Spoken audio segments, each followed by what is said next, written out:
Assalamualaikum warahmatullahi wabarakatuh.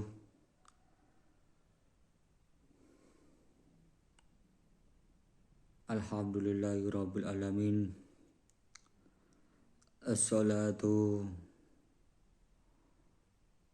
wassalamu ala sayyidina wa maulana Muhammadin wa ala alihi wa sahbihi wa sallim ajma'in.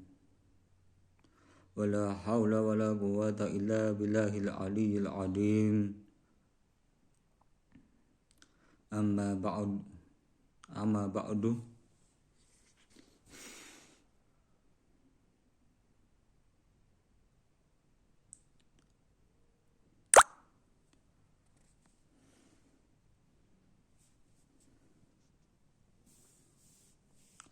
Para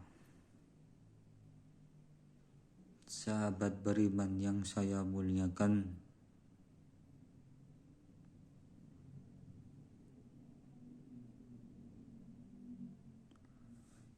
saya hanya ingin mengingatkan kepada kalian semua bahwa jangan sampai lupa bersyukur kepada Allah Subhanahu wa Ta'ala, karena kenikmatan yang diberikan oleh Allah Subhanahu wa Ta'ala sangat banyak sekali, tidak bisa dihitung pakai jari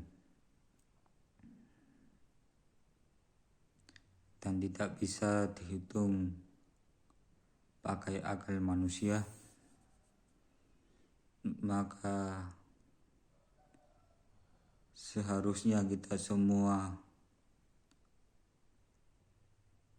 banyak-banyak bersyukur kepada Allah Subhanahu wa Ta'ala.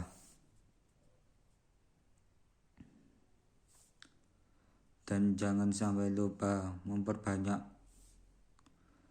sholawat kepada baginda Nabi Muhammad SAW,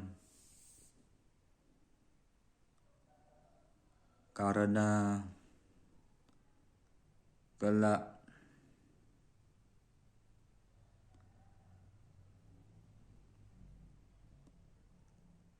di akhir zaman yang mampu memberikan syafaat hanyalah Rasulullah SAW. Shalli wa sallim wa barik alaihi. Saya membuat video ini dalam rangka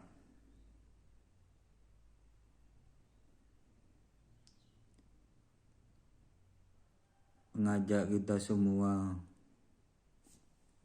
belajar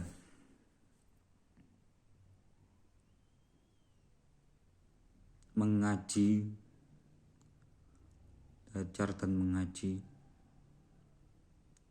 Saya juga belajar.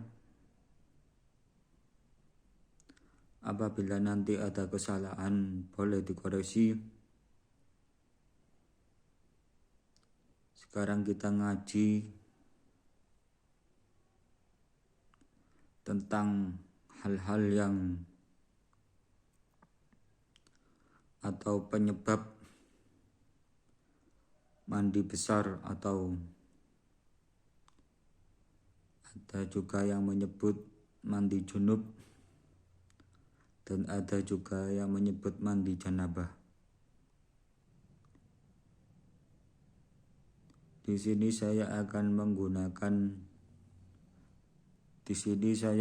menggunakan catatan saya yang bersumber dari kitab Safinatun Najah Syarah Kasifatus Saja,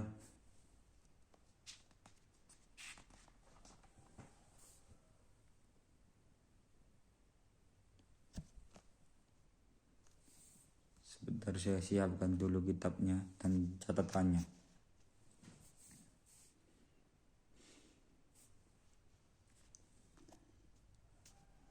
Ya sudah, ini saya tunjukkan kitabnya.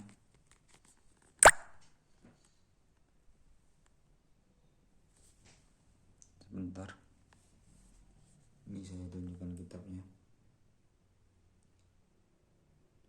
Sudah jelas ya? Sudah jelas. Mana kitab? Bentar, ya. Ini dia kitab. Bentar, ini saya posisikan kitabnya biar balik. Ini dia kitab Safinatun Najah Syarah Kasyifatus Sajah yang biasa saya pakai. Dan ini catatan saya. Langsung buka pengajiannya sambil santai. Mana babnya? Buat hal-hal yang mewajibkan atau menyebabkan mandi besar atau mandi junub atau mandi janabah. Carikan tulisannya.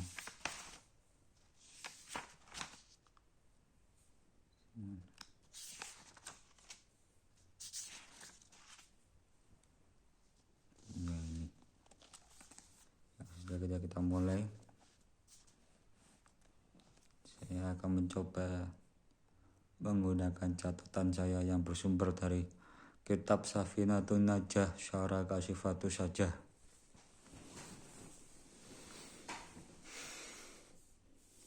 Bentar, kita kirim Al-Fatihah kepada kiai-kiai saya, guru-guru saya, dan mu'alif kitab Safinatun Najah Syarah Kasyifatus Sajah. Al-Fatihah. A'udzu billahi minasyaitonir rajim. Bismillahirrahmanirrahim. Alhamdulillahi rabbil alamin. Ar-Rahmanir Rahim. Maliki yaumiddin. Iyyaka na'budu wa iyyaka nasta'in. Ihdinas siratal mustaqim. Siratal ladzina an'amta 'alaihim ghairil maghdubi 'alaihim waladdallin. Amin. Kita mulai ngajinya. Maaf tadi. Maaf sebentar ya.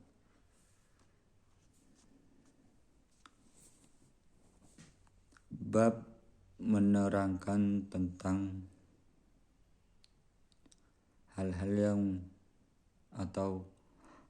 yang mewajibkan mandi besar atau mandi junub atau mandi janabah. Perkara yang mewajibkan mandi besar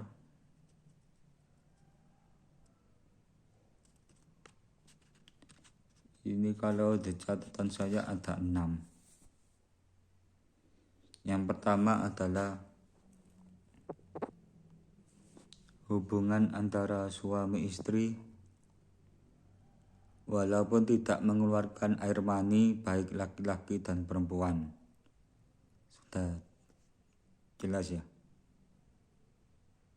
Pokoknya sudah bersentuhan kelamin laki-laki dan perempuan walaupun tidak keluar mani, itu sudah wajib mandi besar atau mandi junub atau mandi janabah. Kalau keluar mani tetap wajib mandi besar atau mandi junub atau mandi janabah.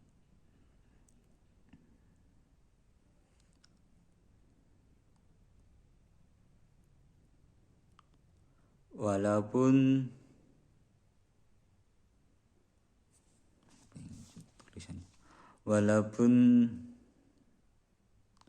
hubungan suami istri itu tidak disengaja, tetap wajib mandi besar. Seperti contohnya suami tiba-tiba ngelindur dan kelamin suami itu menyentuh kelamin istrinya, itu walaupun ngelindur seperti itu tetap wajib mandi besar atau mandi junub atau mandi janabah. Sudah jelas ya.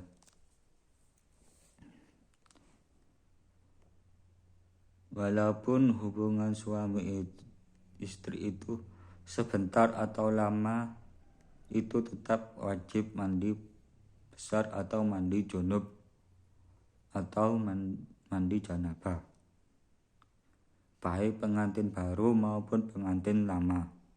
Sudah jelas ya.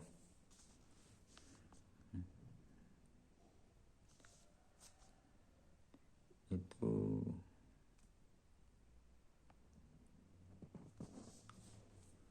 di catatan saya juga dijelaskan. Misalkan ada laki-laki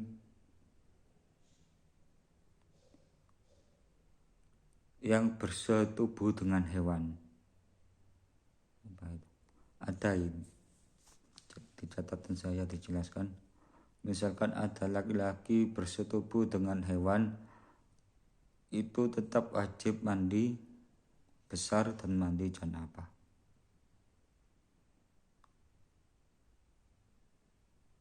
Terus apa ini? Walaupun itu sebentar atau lama, tetap wajib mandi besar atau mandi junub atau mandi janabah. Apakah ada kasus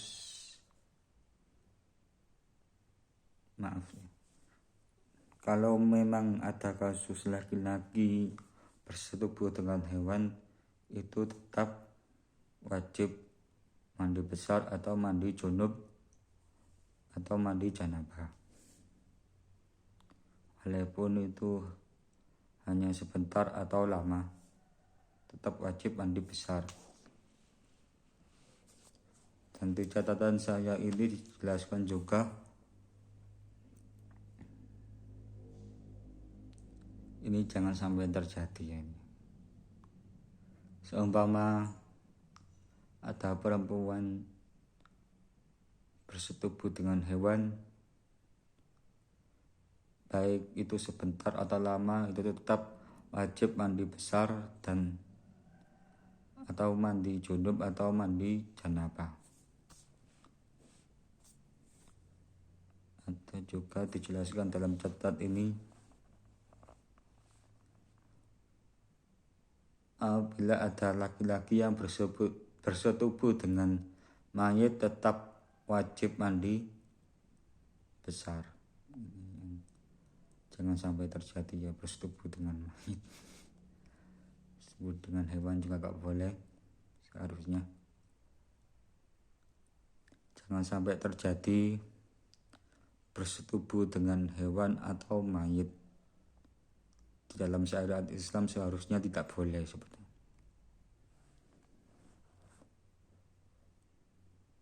Di catatan saya juga dijelaskan, bersetubuh dengan orang gila tetap wajib mandi besar atau mandi junub atau mandi janabah. Yang penyebab yang kedua yang mewajibkan mandi besar atau mandi junub atau mandi janabah adalah mengeluarkan air mani, baik laki-laki atau perempuan. Itu diwajibkan untuk mandi besar atau mandi junub atau mandi janabah. Yang ketiga, penyebab yang ketiga yang mewajibkan mandi besar adalah mimpi basah, baik laki-laki maupun perempuan, walaupun tidak keluar mani.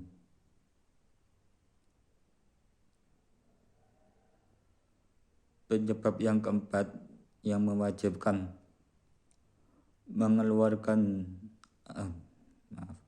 yang mewajibkan mandi besar adalah perempuan yang mengalami haid.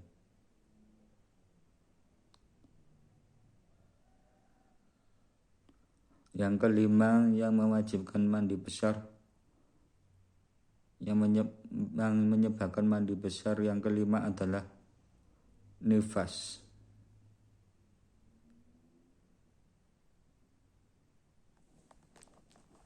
Perempuan yang nifas.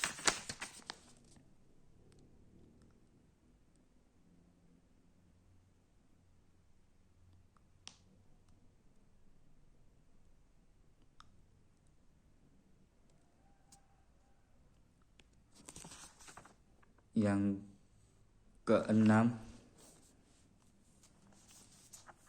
yang mewajibkan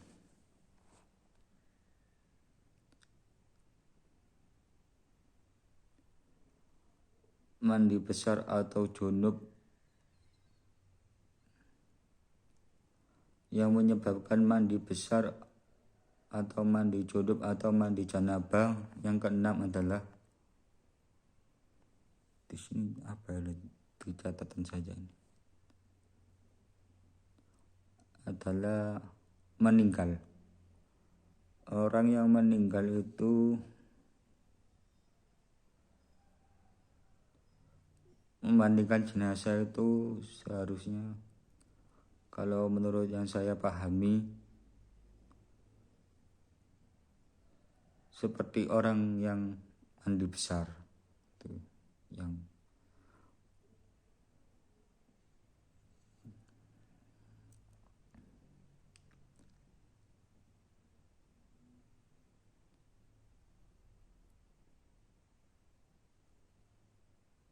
itu kalau yang meninggal orang Islam ya, yang saya ketahui sampai di situ. Wajib untuk dimandikan jenazahnya, dan memandikan jenazah orang yang meninggal itu seperti mandi besar.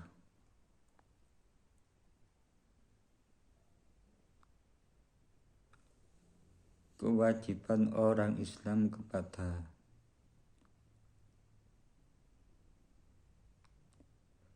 jenazah orang yang meninggal, orang Islam yang meninggal adalah memandikan, mengkafani, mensolati, membumikan atau menguburkan.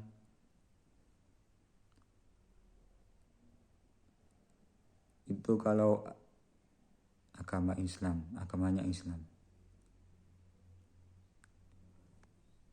Sampai di situ saja yang mampu saya pahami, dan sampai di situ saja yang mampu saya jelaskan. Apabila ada kesalahan boleh dikoreksi,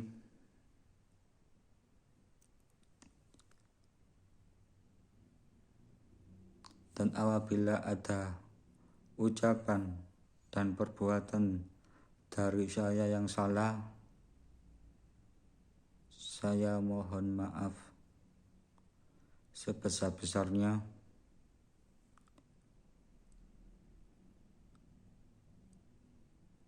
Selebihnya saya tidak mampu menjelaskan lagi, hanya mampu sampai di situ kemampuan saya. Mohon dimaklumi. Akhirul kalam. Wassalamualaikum warahmatullahi wabarakatuh. Alhamdulillah rabbil alamin. Nafa'ana bihi wa bi ulumihi fid dharain. Amin. Al-Fatihah. Bismillahirrahmanirrahim. Alhamdulillah ar-Rahman ar-Rahim. Iyyaka na'budu wa iyyaka nasta'in. Ihdinas siratal khairil maghdubi alaihim.